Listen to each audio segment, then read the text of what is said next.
Always, thank you for the time. We appreciate it. I know that you had a similar path as I did, working in Boston, then making your way out to Sacramento. It's good to catch up with you on the show. I got to ask you, though, there's a tweet that was all over the place last night of your colleague, Katie, and it was the knucklehead in the middle of Mark Jones and Katie, and she kind of just put her hand up to tell him to stop talking. I gotta ask you, Kyle, would you have slapped that dude in the head?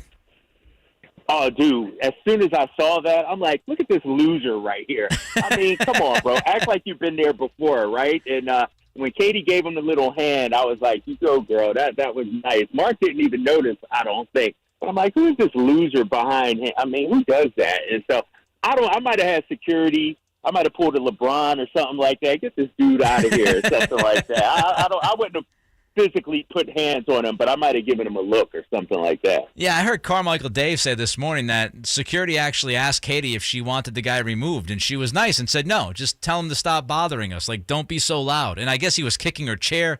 What a schmuck. Oh, wow. Kyle Draper well, I tell you, Nick, man, there's no better feeling and no more powerful feeling than when you get somebody who deserves it kicked out of a place. Right. You know, it's like, oh, man, it's so satisfying and gratifying. Not saying I've done that before, but, I'm sure it felt good.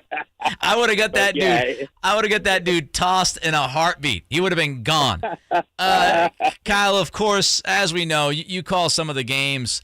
Announcers are now traveling with the team again. Is that long overdue? How's it feel to be back on the road?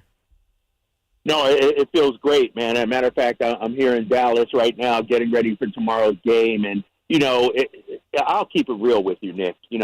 We're announcers, but let's be honest. We are employees of the team. And so when the guys see us, they understand we're not the enemy.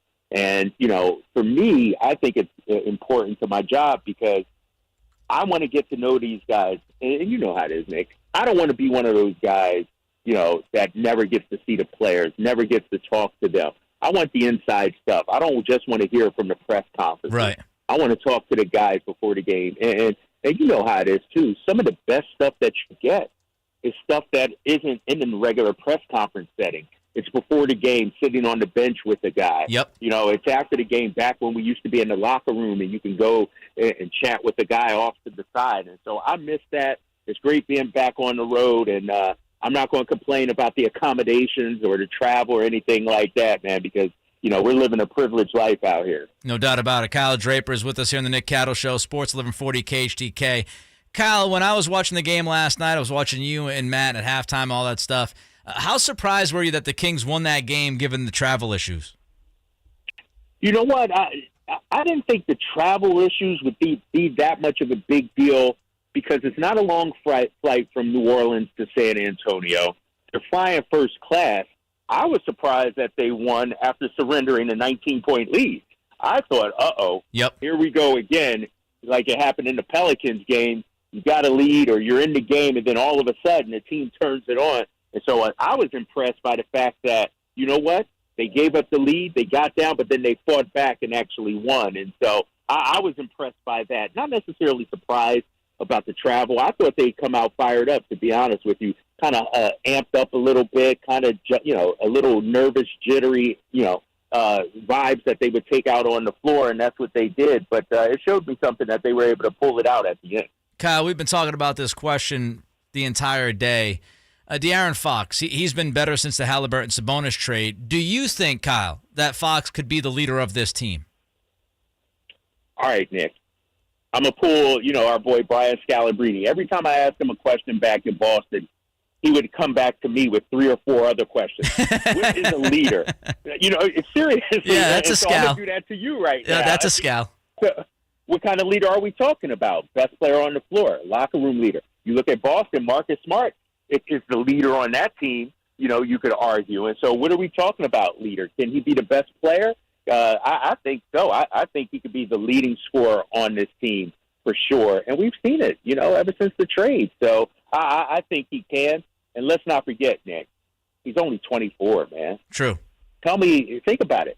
Devin Booker, as great as he is, had not accomplished anything until Chris Paul, a leader, joined him. And so this whole notion that, Fox, is who he is, and he can't improve, he can't grow. I mean, he's 24 years old. I think we ask a lot of these young guys to be great. And, John Morant, he's doing great things. I understand that. But, everybody can't be John. De'Aaron's going to be an all-star very soon, and I think he can be a leader on this team. Yeah, I don't want to tell you what I was doing at 24. When you look at exactly. when you look at Fox and Sabonis, Kyle, I asked this. We had Coach Gentry on last hour, and I asked Coach about Fox and Sabonis as a tag team combo, and neither guy can shoot great, especially from distance. Fox is having a terrible year from distance. Do you think they can work well together? Once you get to the playoffs, is there any concern? Of course, playoffs, that's well down the road, maybe. But when you look at these two guys, any concern in a playoff series when a team can pack the paint that you've got two guys leading your offense that aren't great shooters? No concern at all because, when you talk about packing the paint, look where Sabonis operates from. He can operate from that elbow position as well, so he can step out. He can extend his range 15 to 17 feet. I think what's more concerning is the level of shooting around those guys. Like, I think you need to go out there and get some snipers if you're Monty McNair. You need to get some dead-eye shooters, some guy, like a Seth Curry or something. And I didn't even say Steph. I said Seth. Even a younger Danny Green. Guys who, they know their role. When you give it to them and you penetrate and kick out, they're going to knock it down. And so that's why I think the roster is still incomplete. It's still growing. And I would imagine this offseason that's something Monty McNair has to address. Last one for you, Kyle. Again, thanks for the time. Are you optimistic about this team's chances to get into the play-in tourney?